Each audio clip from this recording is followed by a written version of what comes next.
안녕하세요. 파산관장인 홍인필 변호사입니다. 오늘은 최근의 개인 파산 면책 사건의 특징에 대해서 살펴보겠습니다. 일부 사건에서 포착된 것을 주관적으로 기술한 것이므로 일반화하는 오류를 범하지 말고 참고 수준에서 살펴보시면 파산 관련 아이디어를 떠올리거나 조사, 환가, 쟁점을 포착하는 데 도움이 될 것이고 신청 실무를 담당하시는 변호사, 법무사님들도 업무에 참고할 것이 있습니다.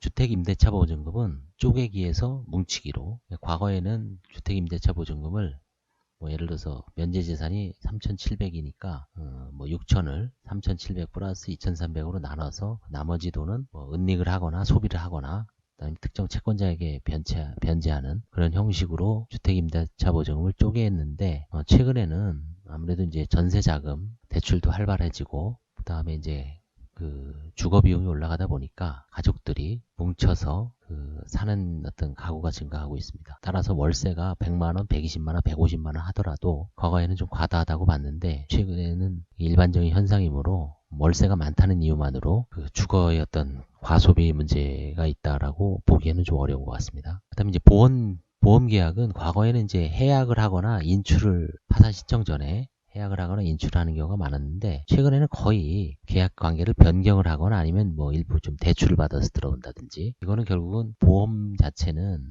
채무자, 경제적으로 어려우신 형편에 빠진 채무자로서는 최후의 안전망이죠. 그래서 어떻게 해서든 유지하려고 하는 걸로 보입니다. 그 다음에 상가 영업장은 폐업에서 명의 변경으로 이것도 마찬가지입니다.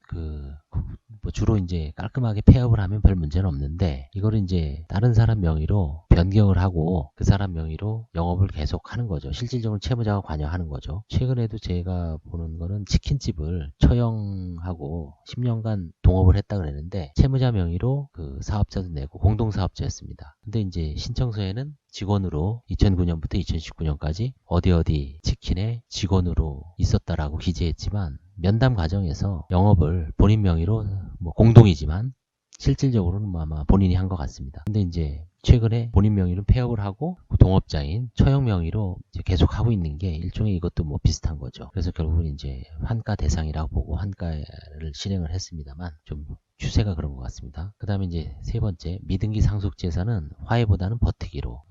과거에는 이제 화해 계약에 쉽게 응했는데 최근에 아마 경제적으로 어렵다 보니까 좀 버티는 측이 좀 많은 것 같습니다. 점점 늘어난 것 같습니다. 이런 경우에도 최대한 설득을 해보는데 과거보다 좀 화해에 쉽게 응하지 않는 케이스가 점점 늘어나는 것 같습니다. 그 다음에 고액 상속 협의보다는 화해보다는 면책 취하로. 이거는 이제 예를 들어서 채무 초과 상태에서 부모님이 돌아가셔서 상속 협의 분할을 할 때 채무자들은 보통 어떻게 합니까? 본인은 안 받죠. 정식으로 가정법원에 상속 포기를 하면 부인 대상도 아니고 사행위 취소 대상도 아니다.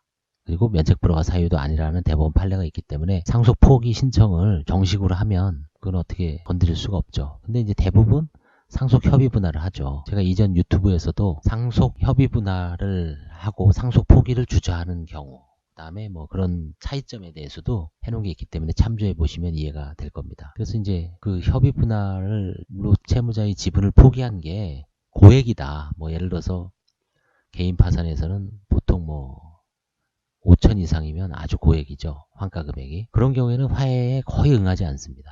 소액 한 500에서 700, 1000, 2000, 3000 그 부분을 또 할인해서 밑도는 금액으로 화해 계약을 체결하는 경우는 좀 있지만 그 이상 5천만 원, 1억 이상이 문제가 되는 사건은 거의 대부분 면책 취하로 대응을 하고 있습니다. 저도 면책 취하를 많이 다루어 봤습니다. 그 다음에 한정승인 후 자체 청산보다는 상속재산 파산 신청으로. 이건 아주 바람직한 현상입니다. 과거에는 한정승인 후 한정승인 채무자가 민법에 의해서 자체적으로 환가를 한 다음에 부동산은 경매, 차량도 경매, 예금은 인출해서 채권 신고를 받고 공고를 한 다음에 채권자들한테 돈을 나눠줘야 되죠. 재단 채권이 있으면 세금은 우선 또 변제하고. 근데 그게 이제 어떤 정립이 안 돼 있다 보니까 대부분 변호사나 법무사, 사무장들이 한정승인 결정만 딸랑 받아놓고 그냥 가만히 있죠. 그러다 보니까 채권자가 나중에 단순 승인을 주장하는 경우가 있죠. 상속재산을 차량을 계속 타고 다닌다거나 은닉 소비하면 단순 승인이 돼버리죠. 예금을 슬그머니 찾아서 쓴다든지. 그래서 이제 3년 전부터 서울가정법원하고 서울회생법원하고 협업으로 이런 경우에 가정법원에서 한정승인 결정을 하죠. 그리고 나서 상속재산 파산 신청 제도를 안내해주고 있죠. 그러면 이제 서울회생법원 뉴스타트 상담센터에 와서 상담을 하다 보면 상속재산 파산 상속재산이 어떤 좀 의미가 전혀 없으면 그냥 놔둬도 되는데, 예금이든 부동산이든 보증금이든 채권이든 몇백만 원 이상이 있으면 상속재산 파산 신청으로 유도해서 법원에서 파산관제인이 상속재산 관리인으로서 그 상속재산을 환가를 해서 채권자들한테 공평하게 배당을 하는 절차를 밟고 있습니다. 저도 이제 과거에 그 파산관제인 경험을 토대로 한정승인으로 자체청산을 이제 한 몇 건을 해봤습니다. 상속 파산관제인 경험이 있다 보니까 그 양식도 좀 변형해서 쓰고 모든 절차를 준용해서 거기에 맞춰서 직원을 잘 트레이닝 시켜서 하다 보니까 별 어려움이 없지만 처음 해보시는 분은 상당히 낯설죠. 그래서 지금은 아예 뭐 상속재산 파산 신청으로 하는 게 이제 거의 확립이 돼 있다고 볼 수 있습니다. 그 다음에 신청서 무상거주 허위 진술 시 자발적 자박보다는 현장 방문 고지, 실제 방문 시 진술 번복. 이게 무슨 얘기냐면, 예전에 이제 허위 진술할 때 뭐 자발적으로 자백을 많이 했죠. 왜냐하면 보증금 자체가 크지 않고, 그 다음에 이제 관할, 서울에서 파산 신청을 하기 위해서 창설도 많았죠. 지방에서 올라오셔서 신림동이라든지 적절한 그 지인의 집에. 근데 이제 실질적으로 이제 뭐 과거에 어떤 사무장 쪽으로 주소를 옮긴 다음에 하는 경우도 있었죠. 언제 2015년경부터 현장 방문을 강화를 해서 실제 방문을 하다 보면 주거 환경이 완전히 신청서에 쓴 것과 완전히 다른 경우도 간혹 있었습니다. 물론 지금 현재는 뭐 현장 방문을 이제 사실상 사문화가 돼서 이제 하고 있지 않기 때문에 다시 뭐 예전 수준으로 들어갔습니다. 다만 이제 임대차 관계가 뭔가 조금 의심이 든다 하면은 임대차 확정일자 신청서, 임대차 등록 현황 이런 걸로 조회를 해볼 수가 있죠. 그 부분에 대해서는 제가 페이스북에 올려놓은 사진이 있기 때문에 어떻게 생긴 건지는 한번 찾아보시기 바랍니다. 사진을 찍어놨지만 이게 확대가 되기 때문에 이런 서류였구나. 본인들도 나중에 대비해서 잘 알아두시면 좋겠습니다. 그 다음에 사행위 소송이 있습니다. 채권자가 채무자를 상대로 하는 건 아니죠. 피고는 채무자가 아니고 수익자가 되겠죠. 만약에 채무자가 그걸 넘겼다 그러면 넘긴 사람이 되는 거죠. 그런 경우 이제 채권자가 수익자를 상대로 사행위 소송, 원물 반환, 가액 배상을 하는데, 이 채무자가 그 사이에 파산 선고를 받으면 파산관제인이 채권자를 주게하게 됩니다. 사행위 소송은 민법하고 채무자 회생법이 있습니다. 그러면 기존에 주로 이제 기술신용보증기금, 신용보증기금이 기관 채권자들이 사행위 소송을 많이 하죠. 그때 이제 관제인이 수개하면 이 소송에서 탈퇴하고 바로 보조 참가 신청을 해서 관제인의 어떤 소송에 좀 협조를 하거나 아니면 이제 어떻게 수행하는지를 들여다보게 되죠. 예전에는 이제 보조 참가를 좀 안 한 것 같은데 요즘은 거의 보조 참가를 대부분 하는 것 같습니다. 소송 탈퇴, 보조 참가 이런 수순이 아주 정립이 되어 있습니다. 최근에는 어떻습니까? 사건 수는 반토막 났죠. 처음에 저희가 이제 2012년도 이 새로운 제도를 시행할 때는 사건이 뭐 한 달에 40건, 뭐 많을 때는 50건. 물론 이제 1년 중에 한 2달 정도는 쉬죠. 한 350에서 400건은 넉넉히 했었는데, 최근에는 계좌를 들여다봐야 하는 개인회생, 일반회생 사건만 편파행위 만연이 돼 있죠. 개인 파산에서는 아무래도 이제 사건 수가 많이 줄어들어서 계좌를 많이 들여다보게 됩니다. 그래서 이제 편파행위를 아무래도 많이 잡아내는 것 같습니다. 사건 수가 적다 보니까 계좌를 열심히 들여다보는 그런 현상이 생기죠. 그 다음에 전문직 종사자, 변호사, 법무사, 뭐 의사도 있습니다. 개인 파산 신청에서 비자발적 채권자 파산 신청이 증가. 이것도 약간 이제 제가 엄밀하게는 구분하면은, 얼마 전에 제 유튜브에다가 의료인 파산이 특징, 의료인 파산이 문제점. 그것도 이제 아마 지금 사례가 한 10개 있기 때문에 지속적으로 제가 잘 편집을 해서 이제 향후에 올리려고 그랬는데, 의사는 그 현행 의료보험 체제에서는 의료보험만 제대로 좀 착실하게 받으면 특별하게 망하는 직업은 절대 아니다라는 게 이제 일반적인 통념입니다. 근데 이제 주로 뭐 다른 거 하시다가 많이 망하죠. 뭐 건강사업, 건강보조식품 사업, 그다음에 뭐 부동산 투자, 결국 이제 욕심을 부리다가 증권 투자하다가 망하죠. 근데 이제 변호사들도 마찬가지입니다. 변호사들도 뭔가 순수하게 변호사만 하면 큰 돈은 못 벌어도 그냥 그럭저럭 먹고는 살죠. 이제 욕심을 부리죠. 뭐 시행사업을 하다가 아니면 무슨 사업을 했다가 물려갖고 이제 아주 큰 돈을 잃고 아마 쫄딱 망하는 경우도 있습니다. 그런데 그 변호사들은 자존심이 있어서인지 아니면 뭐 법을 알고 있어서 그런지 몰라도 또 자격과 관련이 되죠. 파산자는 변호사의 자격이 제한이 되죠. 이론적으로는, 법상. 그래서 개인적으로는 개인 파산에서는 자발적으로 파산을 안 합니다. 주로 채권자가 변호사를 파산시킵니다. 채권자 파산 신청이 많습니다. 변호사, 법무사가 스스로 자발적으로 파산하는 경우도 물론 있겠지만 제가 경험한 바로는 간접적인, 저는 이제 뭐 개인 변호사 파산은 아직 한 번도 안 해봤습니다만 그 주변 변호사님들, 관제인들의 얘기를 들어보면 개인 파산에서 변호사 파산은 채권자 파산 신청이 좀 더 많은 것 같습니다. 저는 이제 법무사 파산을 해봤는데 나이 드신 그 당시에 한 70 넘으신 할머니인데 사무장이 등기 비용을 갖고 튀어서 1억인가 2억을 피해를 봐서 결국은 그냥 뭐 파산 들어오셨더라고요. 자격도 이제 자기는 뭐 다 그냥 워낙 나이가 드셔서 관두고 그냥 면책만 받겠다고 들어오셨어요. 그래서 뭐 특별한 문제가 없어서 바로 면책이 됐고 그 다음에 변호사는 이제 변호사가 파산 신청을 한 거를 그 채권자가 파산 신청을 한 사안에서 판사가 변호사를 이제 신문을 해서 법정에서 불러서 신문을 할 때 그 저게 이제 곧 내 사건으로 나중에 와야 되는데 결국은 선고를 안 하더라고요. 아니면 뭐 다른 그때 그 재판부가 없어지면서 딴 데로 갔는지 몰라도 그 채권자하고 아마 돈을 갚을 수도 있죠. 그때 형사 성공보수를 반환을 하는 문제로 한 5, 6천 갖고 싸우는 것 같더라고요. 의뢰인하고. 그래서 이제 의뢰인이 열받으니까 변호사를 파산 신청한 것 같습니다. 그 돈을 안 준다는 이유로. 그렇듯 그 채권자 파산 신청이 조금 더 많은 것 같습니다. 아직은. 그 다음에 모든 것을 거덜내고 장기간 채무를 방치한 후 파산하는 것보다는 채무 초과, 지급불능 임박 시점에 즉각적인 파산 신청을 하는 경우가 점점 늘어나는 것 같습니다. 이건 어떻게 보면은 바람직한 현상 같아요. 이거는 예전처럼 뭐 IMF 끝나고 뭐 한 몇 년 지난 다음에 뭐 IMF 때 파산 망한 분들이 아직까지 파산을 못하는 분들도 좀 있습니다. 지금도 97년에 망했는데 20년 됐죠 벌써. IMF 20년 더 됐나요? 17년, 97년, 22년째죠 IMF가. 20년 넘었는데도 아직까지 파산을 안 하신 분들도 있을 거예요. 근데 이제 최근에는 어느 정도 지급 불능 임박 시점에 이제 파산이라는 제도가 워낙 많이 알려졌고 낑낑거리고 해봐야 채무만 늘지 지급 불능 시점에 그냥 바로 해버리는 빨리빨리 파산 신청하는 경우가 늘어나고 있습니다. 이건 상당히 좀 바람직한 현상 같아요.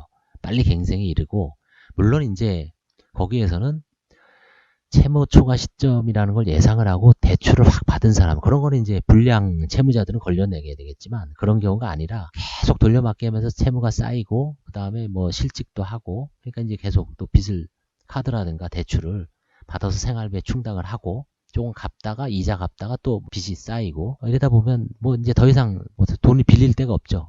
바로 파산 신청을 하는 겁니다. 그런 사안이 점점 늘어나고 있습니다. 그 다음에 이제 부동산 경매 임박, 채무자의 허위 소액 임차 보증금 끼워넣기 시기에 사기에서 주택금융공사, 그러니까 예전에는 경매에 임박했을 때 소액 임차 보증금 최우선 변제 제도를 악용해서 브로커와 짜고 브로커가 채무자, 그러니까 부동산 경매 당하는 사람이죠. 대출을 좀 해주고 아니면 이제 대출을 해주고 거기에 이제 입주시키죠. 채무자를.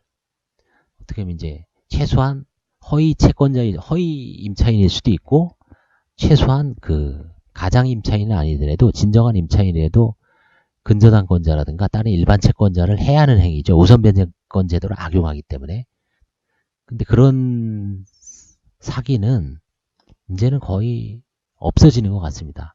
최근에 제가 한 사안에서도 채무자가 이 개인으로 딱 돼 있으니까 이거 누구냐 했더니 임차인이라는 거예요. 그래서 좀 이상해서 아니 이 사람이 왜 임차인이냐. 과거에 거래처인데 돈을 못 주니까 입주를 시킨 거예요. 거기다가 주민등록을 옮겨놓고 임대차 계약서를 작성해서 확정일자 딱 받은 다음에 사는 것처럼. 왜?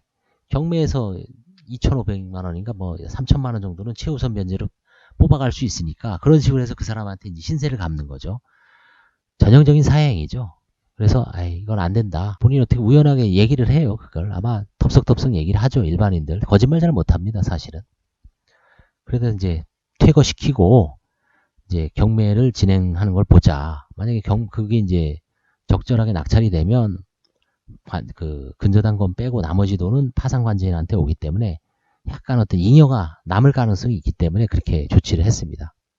그런 게 여전히 있지만 그래도 옛날보다 많이 적어지고 요즘은 주택금융사 보증서 전세자금 대출이 활발하죠. 질권을 설정하지 않는 점을 악용해서 전세자금 대출 사기가 좀 많이 일어나는 것 같습니다. 그 다음에 이제 개인 파산은 서울로, 개인 회생은 수원으로. 이거는 이제 뭐 명확한 건 아니다만, 예를 들어서 서울이 1,400건의 개인 회생이면 수원은 1,100 건이에요. 그러니까 뭐 수원도 물론 인구가 많습니다. 이제는 거의 한 관할이 7, 800만 되나요? 근데 그래도 이제 한강 이북의 의정부이기 때문에 이게 개인 회생이 수원으로 좀 많이 몰리는 것 같기도 하고, 아니면 이제 예전에 관할 문제도 있죠. 경기 고등법원이 생겼죠. 그래서 이제 한강 이남의 자영업자들은 예전에는 서울 회생법원에서 고등법원을 관할한 서울 회생법원으로 관할이 창설이 될 수 있었는데, 최근에는 그게 안 되죠. 이 법을 바꾸기 전에는 만약에 뭐 수원 한강 이남 지역에서 자영업 하시다가 회생을 하겠다, 개인 회생 5억 미만, 그런 분들은 서울에서 하는 방법이 없죠. 어디서 해야 됩니까? 경기 고등법원을 관할하는, 수원 고등법원을 관할하는 수원 지방법원이 하는 수밖에 없죠. 그래서 제가 보기에는 그게 수원이 개인 회생이 는 이유가 아닌가. 예전에는 그거를 서울에 있는 뭐 브로커라든지 영업하시는 그 개인 회생 파산을 많이 하는 데서는 적극적으로 영업을 해서 서울로 사건을 유치할 수 있었는데, 지금은 그게 뭐 아직 특별 규정이 없어서 불가능한 것 같습니다. 그러니까 서울 회생이 수원으로 상대적으로 많이 가는 것처럼 보이는 거죠. 약간 착시 현상일 수도 있습니다. 이거는 제가 이제 약간 좀 개인적 경험이기 때문에 명확한 건 아닙니다. 아주 희귀하다. 희귀 현상으로 브로커형 관할 쇼핑인가? 수도권 남부 지역의 근로자, 자영업자의 상한 능력, 한계, 인계점이 폭발력이 있는가? 서울이 심사가 너무 엄격한가? 이제 의문점으로 남겨두겠습니다. 그 다음에 피한정 후견 대상자, 과거의 금치산자죠. 한정치산자를 이용하여 급속 폭발적 대출로 수개월 내 빵 터뜨리는 사기성 파산이 간혹 있습니다.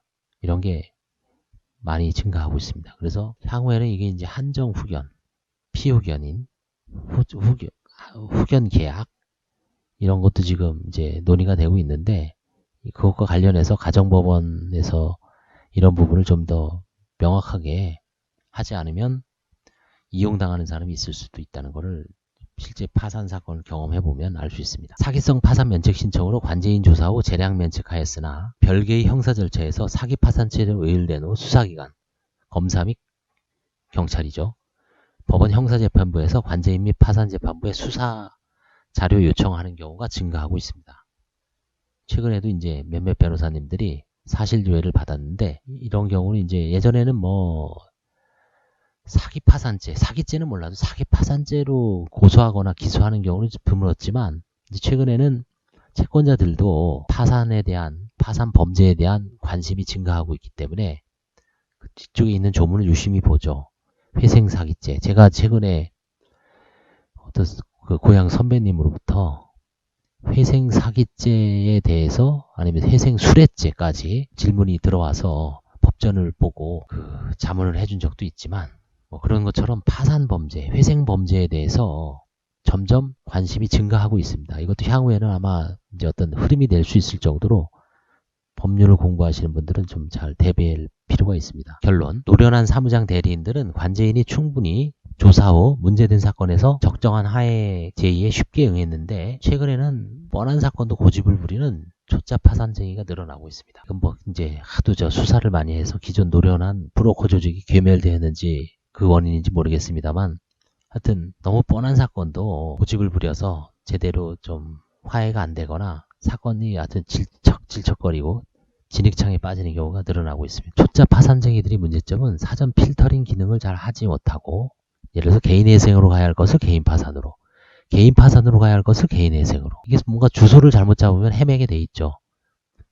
파산할 것은 과감히 파산하고 꼭 회생할 것만 가야 되는데, 뭔가 좀 뭐 관제인이 까다롭게 군다든지 뭐 그런 게 염려가 돼서 개인 회생을 한번 먼저 해보고 파산으로 가자. 이건 좀 말이 안 되는 얘기죠. 파산이면 파산, 회생이면 회생. 물론 좀 중간에 좀 애매한 측면이 있는 건 있지만, 뭐 그런 경우는 이제 잘 설득을 해야 되겠죠.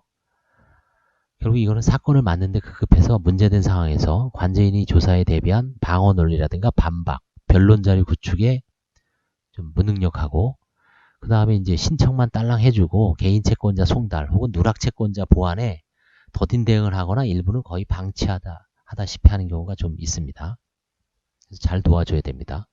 경제적 심리적으로는 일거의 빚을 털어버리는데 개인 파산 면책만큼 좋은 제도가 어디 있겠습니까? 가장 좋죠. 근데 제도 남용 여부도 항상 개별 사건에서 상대적으로 판단해야 한다는 것이 가장 어렵죠. 그 다음에 이것이 늘 고민해야 할 것입니다. 무슨 얘기냐면 심리를 하다 보면 이거 개인의 생이 좀 적합한 게 아닌가라는 그런 생각이 드는 사건이 있습니다. 예를 들어서 급여가 꾸준하게 한 200만 원 정도 받아요. 근데 아무도 그 사람이 혼자 살고 자식도 없고 부양가족이 없습니다. 현행 최저생계비가 110만 원인가 그렇죠. 거기다가 이제 일부 뭐 좀 더 쓴다 그래도 한 150 정도면은 자기가 살아가는데 지장이 없는데 그럼 200만 원 정도면 50 정도가 가용소득이 남죠. 그럼 그걸로 충분히 회생을 할 여지가 있죠. 근데 이제 소득을 신청서에 그냥 단순하게 뭐 한 100 정도라고 일용직이 보통 100 정도 받죠. 왜냐면 한 달 꽉 못 채우죠. 있는 날이 있고 없는 날이 있고. 그럼 대략 소득이 들쑥날쑥해요. 80만 원 받을 때도 있고 120 받을 때도 있고 평균 100 정도로 딱 신청을 하는데 실제 통장을 까보니까 그런 일용직이 아니고 그냥 꾸준하게 직장을 다니면서 200 정도를 버는 경우가 있죠. 그런 경우 어떻게 할 것인가? 이 사람은 파산제도를 남용한 것인가? 빚도 뭐 한 4, 5천 된다. 이거는 그냥 회생으로 보내야 되는지 그 다음에 그냥 눈 딱 감고 면책을 해야 되는지 항상 갈림길이 있죠. 네, 오늘 여기까지 하겠습니다. 도움이 되셨다면 좋아요와 구독을 눌러주시기 바랍니다. 감사합니다.